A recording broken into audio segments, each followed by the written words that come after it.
আমাদের স্মার্টফোন থেকে শুরু করে ঘরের সাধারণ বাল্ব পর্যন্ত এই সব কিছুর পেছনেই কিন্তু লুকিয়ে আছে একটা নোবেল পুরস্কার জেতা আবিষ্কার।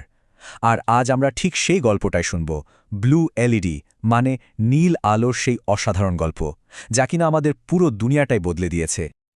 একবার ভাবুন তো, আমাদের স্মার্টফোনের স্ক্রিন থেকে শুরু করে ঘরের উজ্জ্বল আলো পর্যন্ত কোনো একটা মাত্র আবিষ্কার এই সব কিছুকে সম্ভব করেছে।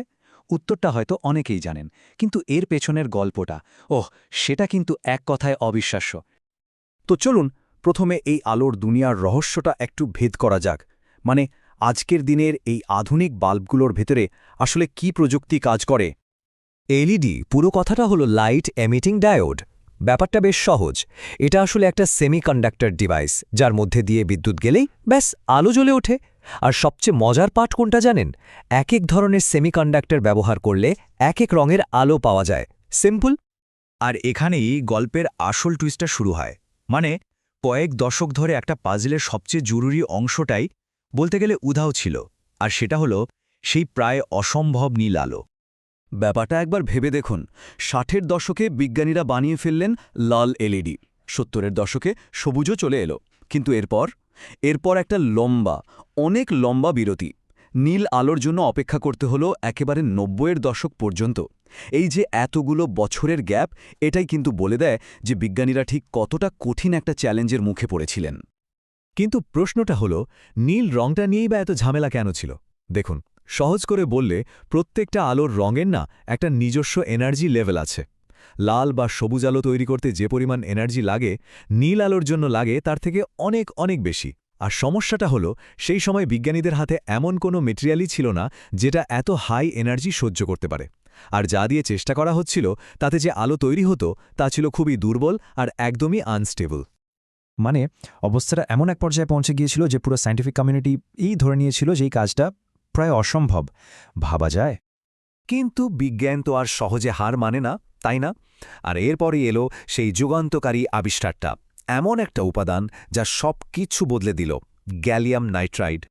ঠিক যখন সবাই আশা প্রয়ে ছেড়েই দিচ্ছিল, তখনই মঞ্চে এলো আসল গেম চেঞ্জার। নামটা হলো গ্যালিয়াম নাইট্রাইড, বা সংক্ষেপে GaN। এই জিনিসটার কয়েকটা বলতে গেলে সুপার পাওয়ার্স ছিল।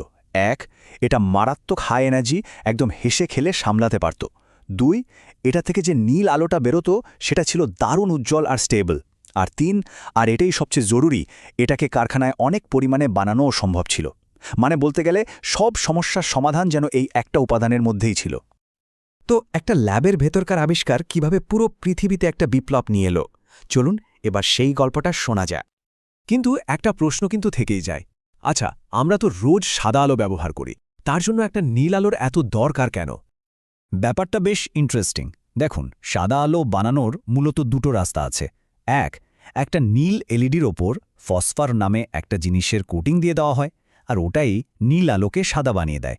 আর ২ নম্বর উপায়টা হলো লাল, সবুজ আর নীল এই ৩টে এলইডিকে একসাথে জ্বালিয়ে দেওয়া। খেয়াল করে দেখুন, দুটো রাস্তাতেই কিন্তু কমন ফ্যাক্টর হলো নীল এলইডি। এটা ছাড়া আজকের দিনের সাদা আলো এক কথায় সম্ভবই না। আর এর ফলে কি হলো জানেন? অবিশ্বাস্য! এই নীল এলইডির ওপর ভর করে যে লাইটিং সিস্টেম তৈরি হলো, তা আমাদের বিদ্যুতের খরচ কমিয়ে দিয়েছে প্রায় ৭০-৮০%। এটা কিন্তু একটা বিশাল বিশাল ব্যাপার। শুধু বিদ্যুতের সাশ্রয়ই না, এর আয়ুও অবাক করার মতো। আগেকার দিনের একটা সাধারণ বাল্বের সাথে যদি তুলনা করেন, তাহলে একটা এলইডি বাল্ব এত বেশি দিন চলে যে একবার লাগানোর পর হয়তো ভুলেই যেতে হবে যে ওটাকে আবার বদলাতেও হতে পারে। এর প্রভাবটা কিন্তু ছিল বিশ্বজোড়া। আমাদের স্মার্টফোন বা টিভি স্ক্রিনগুলো আরও ঝকঝকে হয়ে গেল, পরিবেশ দূষণ অনেকটাই কমল, আর গরিব দেশগুলোতেও কম খরচে আলো পৌঁছে দেওয়া সম্ভব হল। আর এত বড় একটা অবদানের জন্যই তো এই আবিষ্কার নোবেল পুরস্কার জিতেছিল। সুতরাং ব্লু এলইডি শুধু একটা আলো নয়, এটা একটা বিপ্লবের নাম। এটা একটা আলোর চেয়েও অনেক বড় কিছু। এটা একটা লেগাসি। এক কথায় বলতে গেলে আজকের দিনের আধুনিক লাইটিং টেকনোলজির একদম ভিত্তিটাই হলো এই নীল এলইডি। এই পুরো গল্পটা আসলে কি প্রমাণ করে? প্রমাণ করে যে অসম্ভব মনে হওয়া কোনো বাধার মুখেও বিজ্ঞানের ওপর কতটা শক্তিশালী হতে পারে। তো শেষ করার আগে একটা প্রশ্ন রেখে যাই। আজকের দিনেও তো কত অসম্ভব সায়েন্টিফিক চ্যালেঞ্জ আমাদের সামনে আছে, তাই না? ভাবুন তো, সেগুলোর মধ্যে কোনটা হয়তো ঠিক এভাবেই আমাদের ভবিষ্যৎকে একদিন আলোকিত করবে।